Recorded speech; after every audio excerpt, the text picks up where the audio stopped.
Hello friends, कैसा सब लोग। आप लोगों के एग्जाम में जो पेडागोजी आती है वो लगभग आपके एग्जाम में आधी आती है। जैसे आप लोग कोई भी सब्जेक्ट उठाओगे, सीडीपी उठाओगे आधी आएगी, ईवीएस उठाओगे आधी आएगी, मैथ्स उठाओगे आधी आएगी।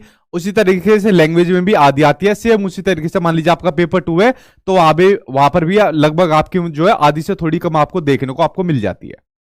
तो जो आपको पेडागोजी है वो आपको एग्जाम में किस तरीके से करनी है, किस अप्रोच के साथ सोल्व करनी है, वो आज की वीडियो के अंदर मैं आपको बताऊंगा। बट पेडागोजी मैं किस तरीके से आपको कराऊंगा उसका तरीका मैं आपको बताता हूं। देखिए ध्यान से सुनना। तो आप लोग चैनल को सब्सक्राइब कर लेना, वीडियो को लाइक एंड शेयर बिना कहे आप लोग कर दिया करो, ठीक। देखिए अगर आपको पेडागोजी को सोल्व करना है, ठीक, तो पेडागोजी को सोल्व करने के आपके कुछ नियम है जो आपके सीटेट के एग्जाम के अंदर होते हैं।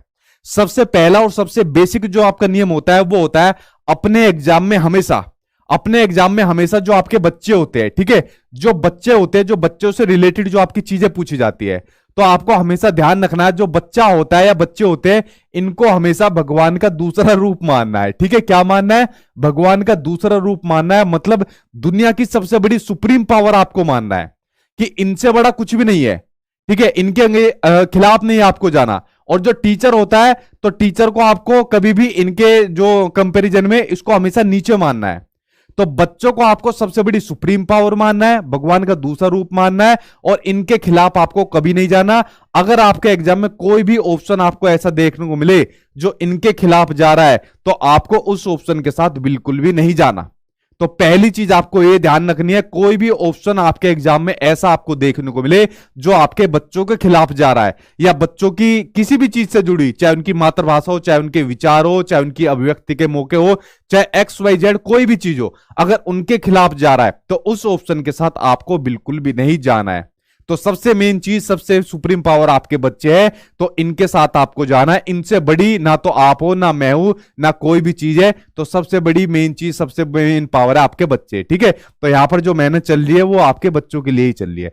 तो सबसे मेन चीज आपके बच्चे हैं। उसके अलावा दो डॉक्यूमेंट बड़े महत्वपूर्ण हो जाते हैं आपके सीटेट के एग्जाम के लिए। एक होता है आपका एनईपी 2020 यानी कि नेशनल एजुकेशन पॉलिसी 2020, जो पिछली बार से आपके ऑनलाइन एग्जाम में आपको देखने को मिला। एक होता है आपका एनसीएफ 2005 यानी कि नेशनल करिकुलम फ्रेमवर्क 2005। बेसिकली क्या है, दोनों के अंदर आपको सिमिलरिटीज देखने को मिलती है, दोनों कॉमन आपको देखने को मिलते हैं। जो मेन बात आपके एनसीएफ 2005 के अंदर कही गई है उन्हीं बातों को बेसिकली यहां पर रिकमेंड किया गया है, यानी उन्हीं बातों को बेसिकली ज्यादातर लिया हुआ है आपके एनईपी 2020 के अंदर।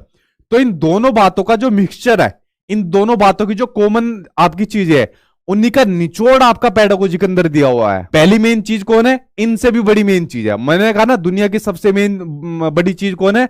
बच्चे आपकी मेन चीज है। पहली चीज तो आपको ये ध्यान रखनी है। और उसके अलावा एनईपी 2020 और एनसीएफ 2020 के जो मेन आपके प्रिंसिपल मेन सिद्धांत है, उनके जो मिक्सचर है, जो निचोड़ वहां से देखने को मिले, वो आज की वीडियो के अंदर हमको पढ़ने हैं। ठीक, देखिए कुछ बच्चों ने पहले भी पढ़े होंगे और आज फिर पढ़िए ताकि आपकी रिवीजन हो जाए। ये आपका निचोड़ है। ये ऐसे आपके वर्ड होते हैं, ये ऐसे आपकी समझ को विकसित करते हैं जो ऑप्शन को देखते आपके काट छाट आपको कर देंगे। ठीक है, तो चलिए एक एक करके इनके ऊपर नजर डाल लेते हैं, तो इनको हम निपटा लेते हैं। देखिए पहला जो आपका पॉजिटिव और नेगेटिव वर्ड होते हैं तो उनके ऊपर अगर हम नजर डालें, अगर हमें बात करें बच्चों को पढ़ाने की या बच्चे के पढ़ने की, तो आपको ध्यान रखना है दो वर्ड आपको देखने को मिलते हैं। एक होता है आपका पैसिव और एक होता है आपका एक्टिव, यानी कि निष्क्रिय, और एक होता है आपका सक्रिय। एनसीएफ 2005 और जो आपका एनईपी 2020 है वो कहता है जो आपका टीचिंग लर्निंग प्रोसेस चलता है, जैसे अभी हमारा क्या चल रहा है, शिक्षण अधिगम प्रक्रिया चल रही है, टीचिंग लर्निंग प्रोसेस चल रहा है।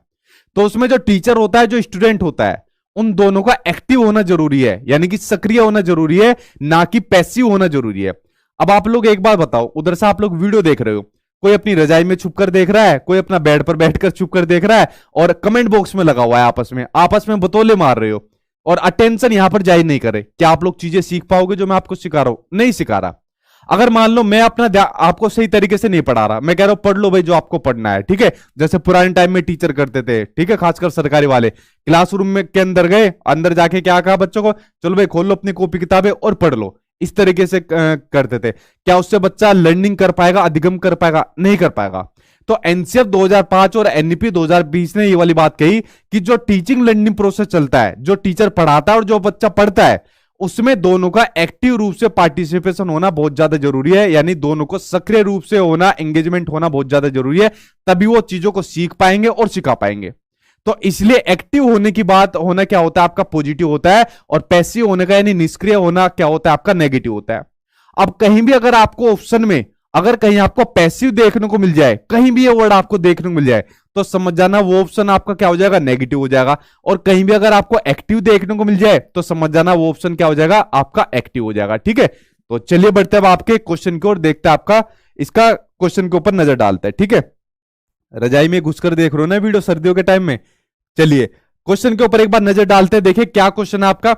जैसे क्वेश्चन आपको स्क्रीन पर दिया हुआ है कि एक बाल केंद्रित शिक्षा में, एक चाइल्ड सेंटर्ड एजुकेशन में शिक्षा का स्वरूप कैसा है, चाइल्ड सेंटर्ड है, यानी कि बाल केंद्रित शिक्षा है, सब बच्चे के लिए हो रहा है, जितना सब कुछ हो रहा है यहाँ पर। शिक्षिका की कोई भूमिका नहीं होती, टीचर का कोई रोल नहीं होता, या अगर टीचर का कोई रोल नहीं होता, अगर टीचर ही नहीं रहेगा तो पढ़ाएगा कौन। अगर मैं यहां से चला जाऊंगा किससे पढ़ोगे, ठीक है, पढ़ा पाएगा कोई, आपको नहीं पढ़ा पाएगा।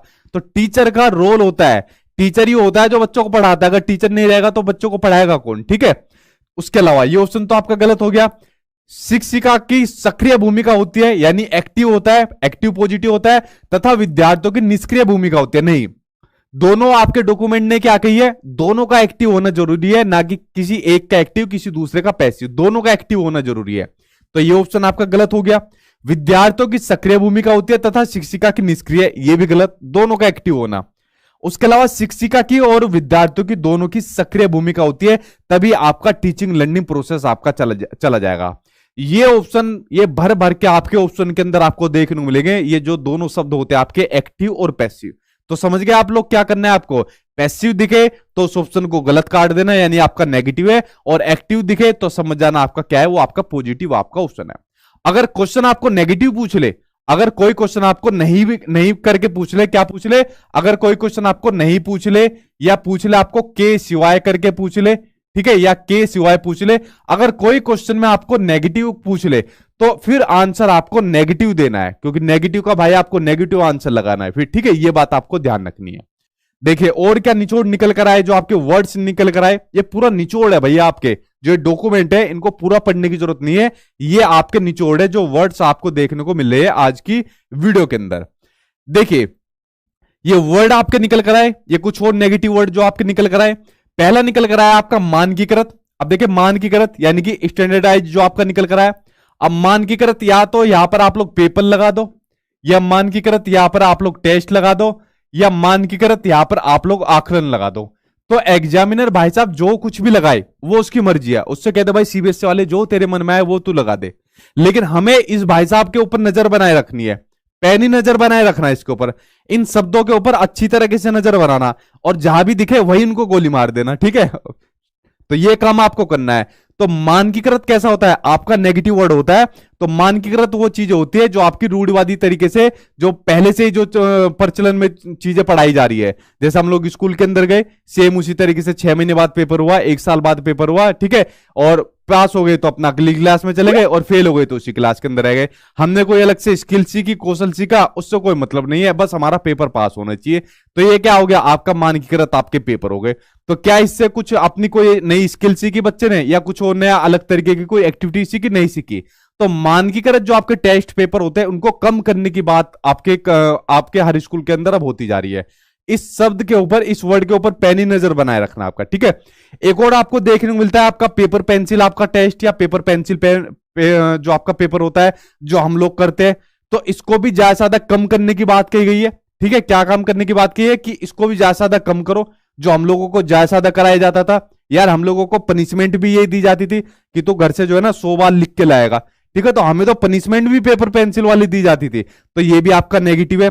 2000 जो पिछली बार आपका ऑनलाइन एग्जाम हुआ था उसमें पेपर पेंसिल बहुत पूछा गया, और आपका मानकीकृत भी आपका पूछा गया। उसके अलावा रिगिड, रिगिड का क्या मतलब होता है, आपका कठोर। जहां पर भी आपको रिगिड देखने को मिले, चाहे रिगिड टेक्स्ट बुक देखने को मिले, रिगिड आपका करिकुलम यानी पाठ्यक्रम आपको देखने को मिले, या रिगिड आपको पेपर देखने को मिले, तो आपको कठोर नहीं रखना कुछ भी। आपको इन तीनों की जगह पता है क्या रखना है, इन तीनों की जगह रखना है आपको लचीला। क्या रखना है आपको, इन तीनों की जगह रखना है आपको लचीला, यानी कि आपको फ्लेक्सिबल रखना है। क्या रखना है आपको, फ्लेक्सिबल रखना है। जो दोनों के दोनों आपके डॉक्यूमेंट है, जो आपका एनईपी 2020 है और जो आपका एनसीएफ 2005 है, वो कहता है अगर आप बच्चों के लिए कोई करिकुलम बना रहे हो, अगर आप बच्चों के लिए टेक्स्ट बुक बना रहे हो, कोई अपनी स्ट्रेटेजी बना रहे हो, तो वो कभी भी रिगिड नहीं होनी चाहिए, वो कठोर नहीं होनी चाहिए, वो कभी भी मानकीकृत नहीं होनी चाहिए, या पेपर पेंसिल आपका नहीं होनी चाहिए।